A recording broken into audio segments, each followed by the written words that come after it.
welcome to another Dinner and Dragons presents.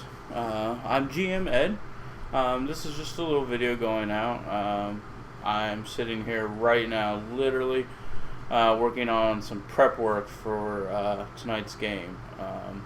We're going to be streaming about 7 Eastern. We're going to have the whole gang there. We're going to have Aaron Porter's going to be there. Juan's going to be there. We're going to have Woody. We're going to have GMJP. We're going to have Andrew and myself running it. We're working on the Emerald Spire. It is quite a popular module. It's a super dungeon. If those of you that watch remember, last time we played, I know it has been quite a while. They just finished level 5, which was the drowned level. And now they're headed to the Clockwork Maze. So that should be pretty exciting. But yeah, so I'm just sitting here working on some of this stuff. I decided to take this map,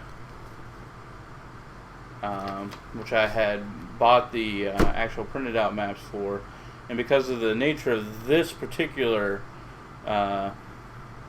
level of the Emerald Spire, I decided to get a little bit more in depth with it because it is supposed to be a maze, and the way they had it laid out, it really wouldn't work as a maze. The way they had, because it kind of had it all color coded and everything, so once you started exploring the map a little bit, you'd really, if you were a player, it'd be hard not to metagame it. So what did I do? I cut the map up. So now the map's going to end up being very modular.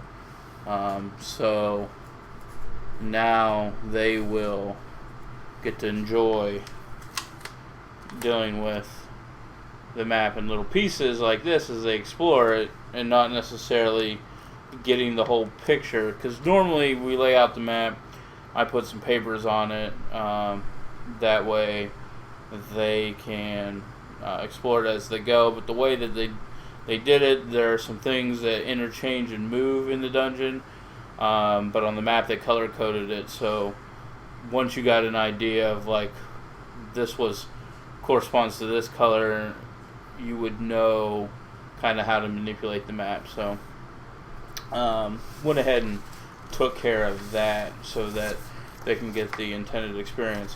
One of the first potential monsters, I don't know if you can see that. Oh yeah, there we go. The potential of a brazen minotaur. So that's kind of exciting. I've been going through the loot sheet. We discussed this on one of our GM podcasts, me and JP, but we make these loot sheets up. JP runs it. They are able to fill out like what items they get and who took it. That way we can update the character sheets. Because I am a huge fan of Hero Lab, which I've been updating and printing today as well. And then you see here they can also keep track of their gold, not just their items, and what they're buying, what they're paying, who's getting the money, what it's for, and then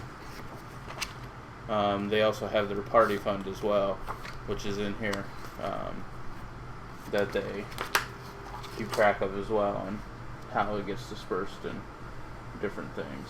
So yeah, they take care of that. Got all the minis and everything printed out for the dungeon today. So got that.